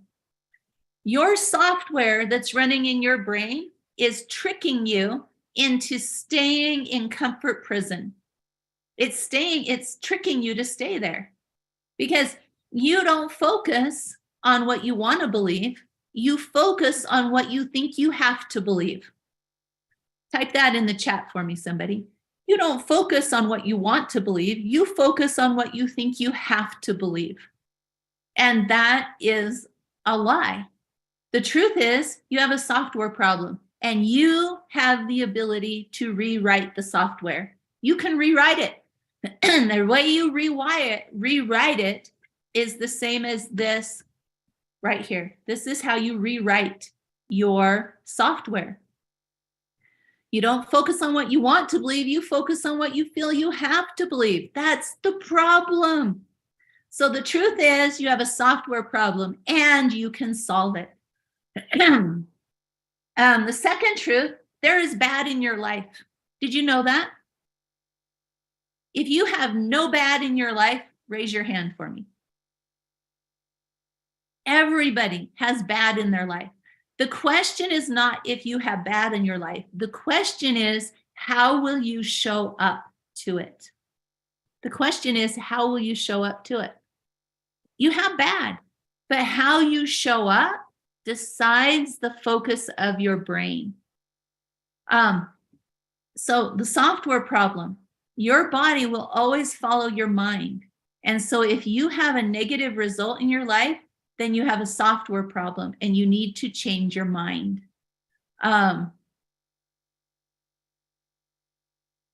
So I want to say there is bad in your life.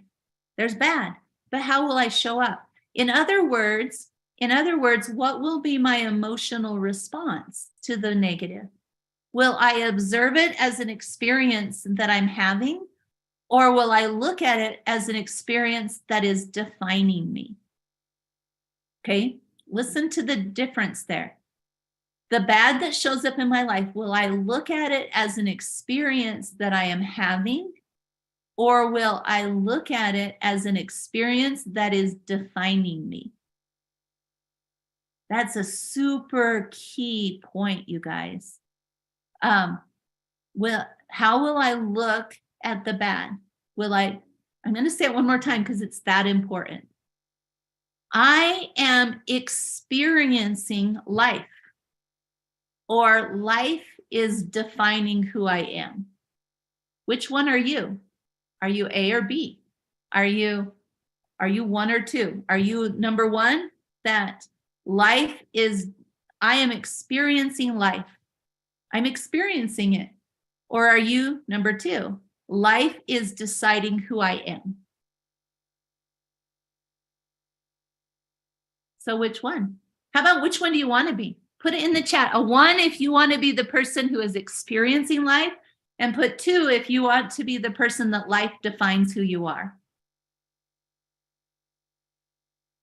Right? We want to experience life. And number 3 truth, your attention is valuable. Do you treat it that way? Do you treat it that way? Your attention is so valuable. How valuable is it? Well, let's just consider that the Super Bowl has commercials. And when people purchase a commercial at the Super Bowl, Raquel, you can remind me how much that is, but I think they spend $6.5 million for 30 seconds. They spend $6.5 million to have 30 seconds of your attention. That's how valuable your attention is. Do you treat your attention that way? Do you treat it that way? Um, do I treat it as valuable? Or do you live one of the lies that scrolling social media will fill the void in me?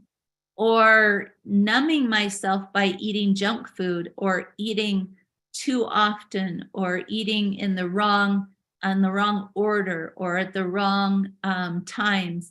Do I think that numbingness will be a good use for my attention? Your attention is so valuable that marketers are willing to spend millions and billions of dollars to figure out how to best get your attention. Yeah, social media platforms, they spend billions knowing how to get your attention. Not millions, billions. That's how valuable your attention is. Do you treat it that way? If you knew that 30 seconds of your attention was worth $6.5 million, would you treat it differently? Would you use it differently? Because your attention is that valuable. But our attention is going to be grabbed and trapped by the lies unless I step up to the truths. Your attention will be sucked into the lies. And there's a lot of them. I listed, how many did I list here? I listed lots here, but I could put many more. I listed 26 here. My son came downstairs one day and he was wearing a shirt that I didn't recognize. And I asked him what the shirt was. And he said the shirt came from a podcast story that he listened to. And the podcast story, all of the villains in the story were human fears. So they personified human fears and made them the villains. But that really got me thinking. And so he said his shirt was one of the villains from the show. And it was a fear of being buried.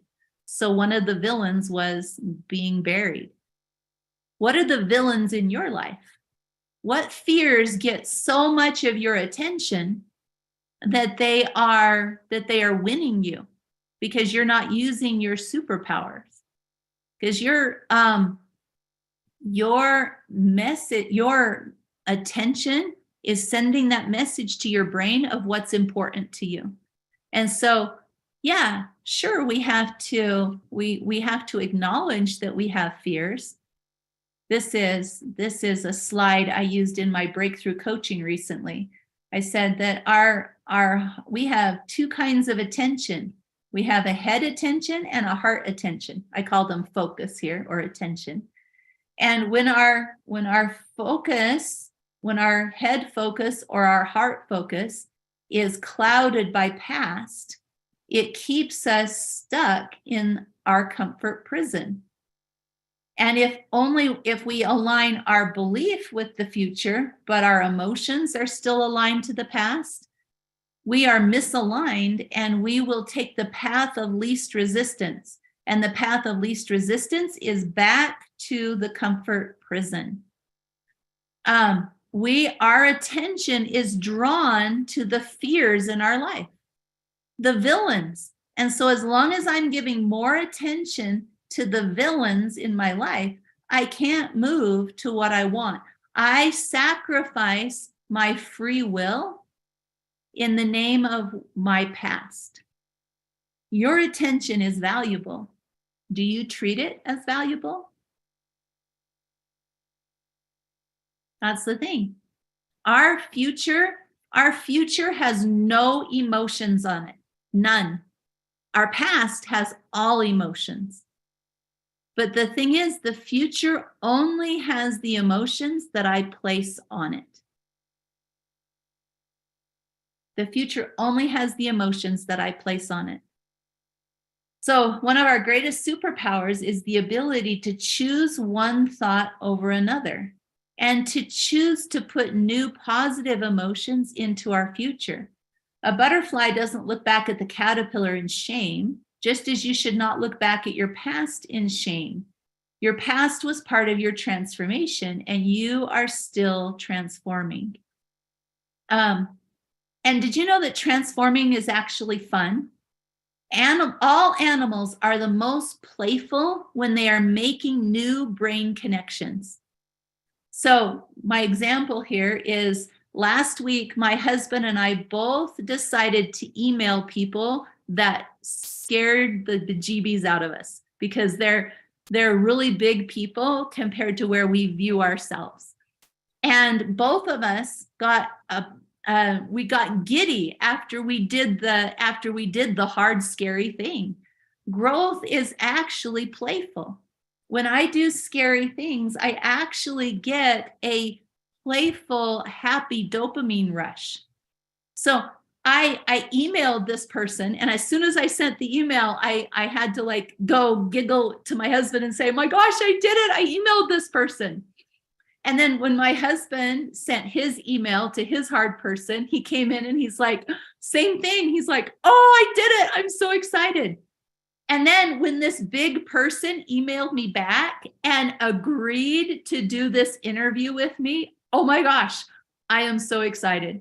His schedule is so busy that his first opening is September, but I'm in it. We are on each other's calendars. I was just like floating on air because I did something hard. I rewired my brain connection. It actually feels good. Changing your brain feels good. Changing your brain changes your future. As humans, we have the privilege of where we place our attention, and we should consider that we want to build bulging muscles of concentration. Because concentration, all concentration is taking your attention and focusing it somewhere so that it becomes concentrated on. Concentration is just if you put a lot of something in one place. That's what concentrate is. Put a lot of something in one place. And so if you buy a concentrate, for example, if you go to the store and you buy orange juice concentrate, it means that it's more orange juice in one place than usual, and you dilute it with water. So I want to build bulging muscles of concentration. I want to put my attention on the positive, So does this bring up any questions, you guys? Do you guys have any questions about what I've been talking about, or how to apply this, or what this looks like? Because all of this that I've been talking about can move us up levels. And to move us up levels, so raise your hand if you have any thoughts in your head, or you're like, man, I wish I knew how to do this. So raise your hand for me if this has brought up any thinking or thoughts or desires to move forward. Raise your hand for me. Okay, cool. Because to move from all up these levels, to move from 1 to 2, I need new knowledge. I need new knowledge. To move to get from unconsciously unskilled, I need awareness. I need knowledge. Okay? I need to and then I get to where I'm conscious that I don't have a skill. So I need knowledge to move from 1 to 2. To move from 2 to 3, I need instruction. I need instruction. I need coaching. I need learning. I need to be able to know how to do things. I need to know how to. And so to go from 2 to 3, I need how to. All right? So I could type that right here. I need the how-tos. The how-tos. And to move from 3 to 4, I need feedback. So I need to get right for the knowledge. I need to get my blinders off, because unconsciously unskilled means I'm blind to something. I'm blind, right? In order to get from 2 to 3, I need to know how. I need to know what to practice. I need how-tos and I need practice. To get from 3 to 4, I need feedback, because if I don't have feedback, I can't get to the unconsciously skilled part. This is why when I wanted to learn to snowboard, I first had to become aware that snowboarding was different than skiing. And it was like, whoa, I am now consciously unskilled. And then to get from consciously unskilled to skill, I tried to do it on my own. I tried to do it on my own. And that was not a pretty picture. So I got lessons. I learned the how-tos. I learned the different pieces. When I can change my perspective, I can behave differently. So this is what somebody said.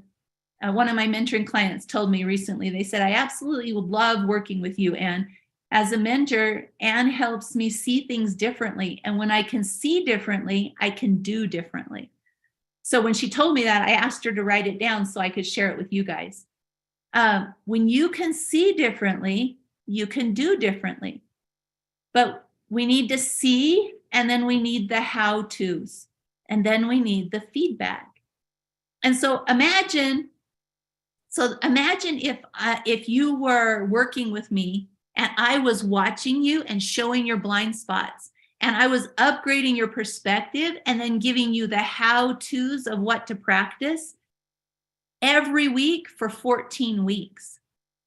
Because then every week I'm giving you feedback where you got stuck.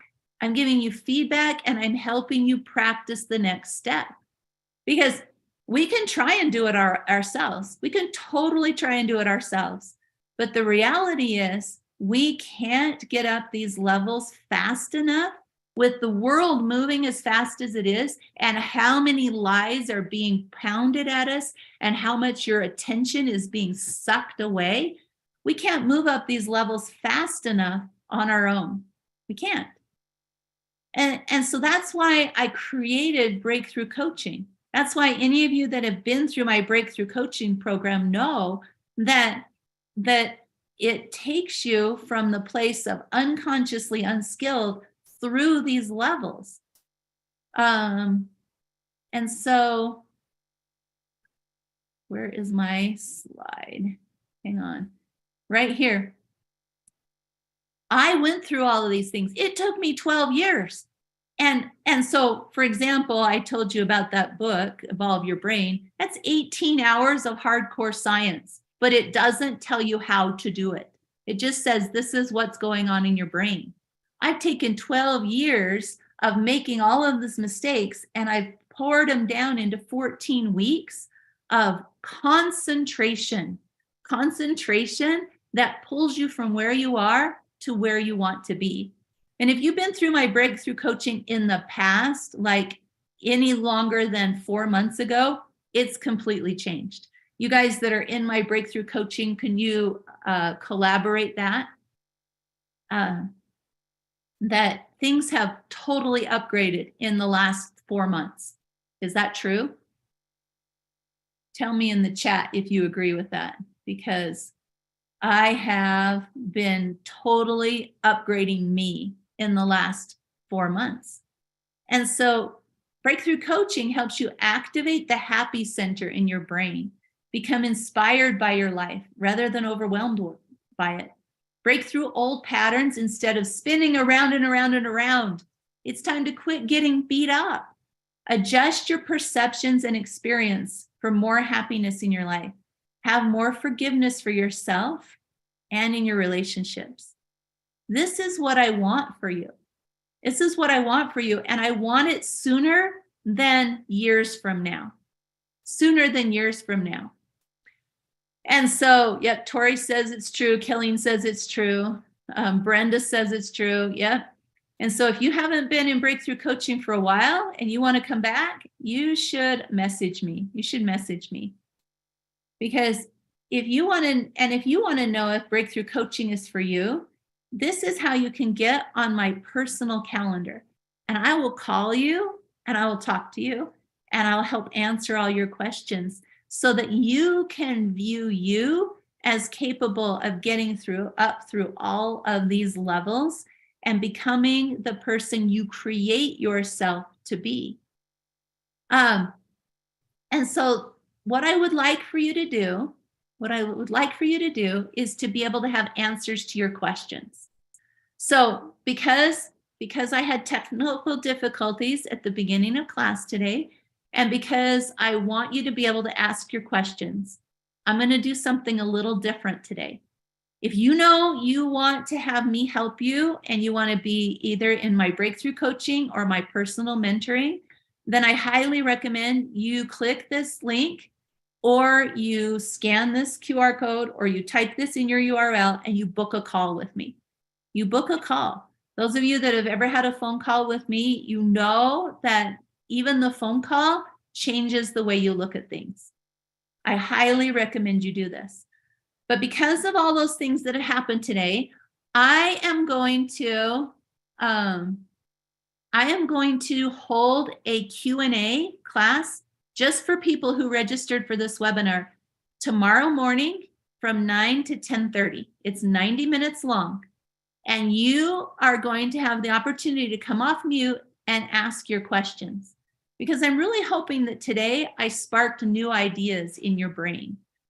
Brenda, my first call with her changed my marriage. Aw, I love that. And that's my intention, is I want people to be able to have access to all the learning I put into me. In the last 2 weeks, I have read 100 hours worth of audiobooks and other material on knowing how to upgrade me. So you can spend 100 hours in 2 weeks binge watching and binge reading if you want. But the thing is that what I've noticed is in that 100 hours, about 8 of those hours were useful information, useful, simplified how-to information. This is what people struggle with in the world right now, is not writing books. Writing books is super easy for people to do now. Publishing books, even easier. But simplifying information, terrible. They're terrible at it. And so you can go do all of that and sift through all of it, or you can take all the simplified information that I've gleaned for you and you can get it all in one place. So in the old days, when I was a kid, we called it Cliff Notes, to be able to take the simplified information out. Now I'm your own personal Cliff Notes, because I've gone through and I've gleaned it all out, and I'll give you the how-tos so that you can go take the action.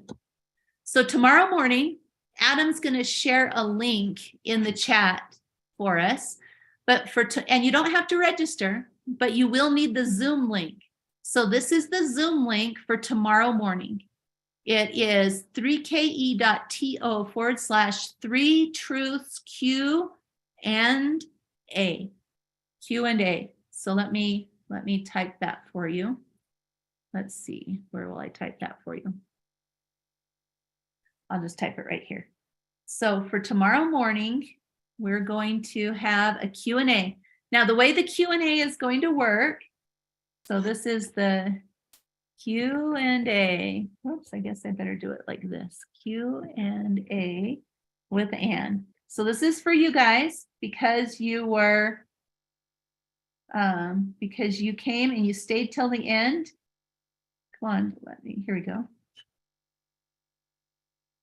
It is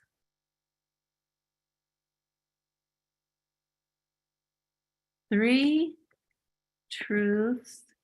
Is it, Adam, is it case sensitive or does it matter? Do I have to use the capitals? Okay, there you go.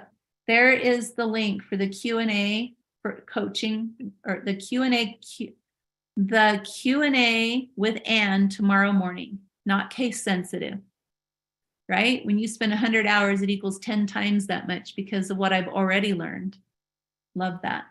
Okay, so this is the link that you'll use at 9 o'clock tomorrow morning to join the Zoom. And the way it will work is this. I will not take any question and answer for longer than 15 minutes. So nobody's going to be able to dominate the whole 90 minutes. But what will happen is you bring your question, you'll do your raise the hand. So let's all practice. Everybody pretend you have a question, go to the Q&A box and raise your hand, or go to the raise your hand and raise your hand as if you have a question. Okay. So then from there, I'm going to be able to ask you to unmute. I'll be able to allow you to talk, and I'll unmute you, and you'll be able to ask your question. So if you spend 10 minutes asking your question, I'll only have 5 minutes to answer it, but it's totally worth it, you guys. So this is only for the people that registered for this webinar. So you're going to be able to come and ask your questions. You're going to, and there will be no recording. There will be no recording of the Q&A, okay? So I'm not doing a recording. It's only for you guys. You use this link to get on there, but you come and you can ask your questions. You can ask mentoring questions. You can ask questions about breakthrough coaching. You can ask questions about personal mentoring, but you can come and ask your questions and I will answer them. Who would want to be part of that? But if you want to be part of that, then tell me in the chat, say, yes, Anne, I want to be part of that. Oh, Tiffany, if you can't be there, then I would suggest booking a phone call with me. Book a phone call with me, and so that I can answer your questions. All right, awesome. So if you want to be part of it, take this link, because you'll type this into your browser.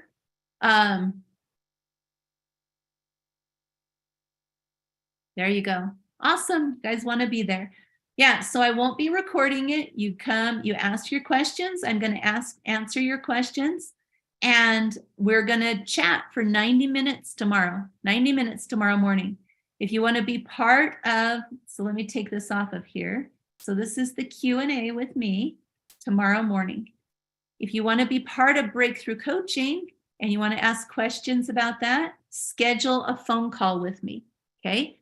Because I only have so many slots where I can take personal phone calls, but I want to help you out with that. So book a phone call or be on the Q&A tomorrow morning with me from 9 a.m. to 10:30. Cool? All right. I'm looking forward to seeing all of you guys tomorrow morning, because we want to quit believing the lies in our life. Quit believing the lies. The lies are not worth it. It's time to rewire your brain, get out of comfort prison, and use the truths to grow you. Use these 3 truths that we talked about. Use these to be able to grow yourself up to unconsciously skilled. That's what I want for you. That's what happened to me, you guys. Because the last thing I'll tell you is what happened at the ski lift. This lift was closed, so my kids took this lift up and they hiked all the way over to here. They took the hour hike over to here. Then they called us later and they're like, can you bring us water? We need water because we're super dehydrated and there's no water over here.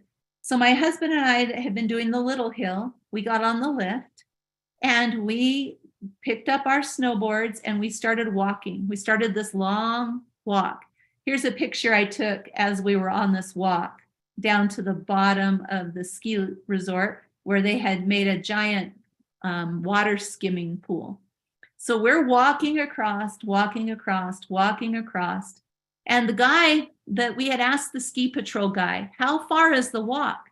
And he goes, oh, it's maybe 10 minutes and it's mostly flat. Well, I'll tell you what, it was not mostly flat. It was uphill. And it was not 10 minutes. It was an hour. And it wasn't 0.2 of a mile like he said. My watch said it was over a mile. So in our ski boots, in our snowboard boots, carrying our snowboards, we walked all the way up this. I hadn't eaten all day long. I hadn't taken my own advice I gave my kids. I hadn't felt like eating breakfast, and so I didn't. So I hadn't eaten all day long. So we finally get over here. We meet our kids at the bottom. And I had also been really hot over at the other mountain. So I had I'd left my coat in the car. I'd taken my warm gloves off and left them in the car, and my hat. I just had my helmet, and I had taken my warm shirt off. I just had my single sweater. And I was so cold over here on this mountain. So we went to the top of this mountain and I didn't look at the map. And we started going down the green side because my kids are like, oh, this will be easier. On a snowboard, the green cat trails are harder than the blue downhill trails.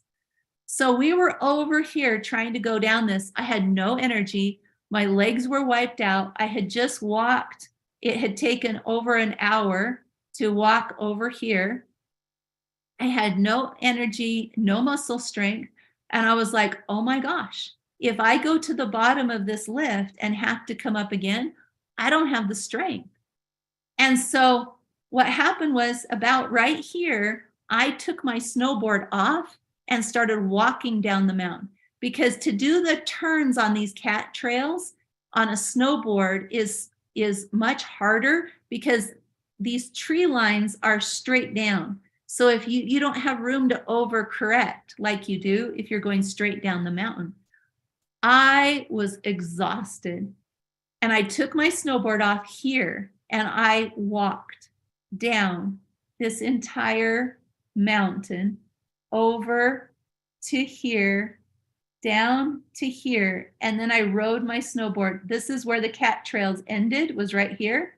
I got on my snowboard and rode it to the bottom. And that was, I arrived at 3:30 p.m.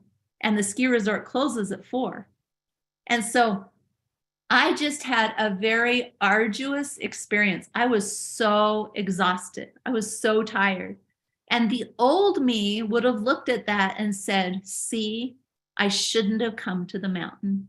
I shouldn't have done this. This was a dumb experience. This was a dumb decision. I can't trust myself. Things never work out for me. They always go wrong. That's the old me. But the new me didn't look at it like that at all. The new me went, oh my gosh, I am so glad I got to spend the day on the mountain. I loved getting to see my kids up on the mountain. I loved getting to spend all this time with my husband out in nature in the winter on a beautiful sunny day. So even though I was exhausted and things around me wanted to put me back in comfort prison, they couldn't. They couldn't. Even though I was exhausted, they couldn't do it because I am at an unconsciously skilled level. I am so now ingrained in my unconsciously skilled wiring, it can't be taken from me. It can't. I wanted to be upset, you guys, and I couldn't do it because my new wiring, my brain wants to reinforce it. My new wiring wants to be reinforced. And so my brain said, no, Anne, we don't feel bad. We feel good. I know you're exhausted, but it's okay. We feel good. That's what you can have. That's what you can have. That's what you are capable of. That is the person you can create in you. If you have not been happy with a part of your life or a part of your evidence, you can still create a new version of you. It's time to make up your mind into the new person. You can literally make your mind into something different. And I can help you with that. I can take you through these steps. So book a call with me or join me tomorrow morning. But you guys, don't put yourself last any longer. That is one of the biggest lies that we fall into, is that I know how you guys do this. I know how you do it. You sit on the couch and you binge watch things and you eat that junk food and you're avoiding doing the things that will take care of you because you have to come last. How long are you going to come last, even though you know that there's a difference you're supposed to be making? You know that you're worth it. You know it, but you're letting the conflict continue inside of you because it's easier than leaving your comfort prison. Don't keep doing it. Don't try to fill the void with the numbing foods or the clutter or the way of binge watching the social media. Don't do it. It's not worth it, you guys. Living the other way is so much more worth it. It is possible. So here's how you book a call. Here's how you book a call. Here's how you join me tomorrow. And I'm doing all of this because I know what it feels like to be the person that is crying in my closet because the comments in my head that I believe are the ones that say, my kids would be better off with any mom than me, that my husband deserves somebody way better than me, that I am not somebody who's capable or good enough or brave enough or smart enough or anything enough, that I'm not lovable, I'm not valuable, I'm not here to make a difference. And they're all lies. I know what it feels like to believe the lies. I know what it feels like. And I now know what it feels like to be so skilled at the unconscious positive skills that even when that mountain threw everything at me, I was able to say, I'm so glad I went. My husband described it as his second worst skiing trip ever.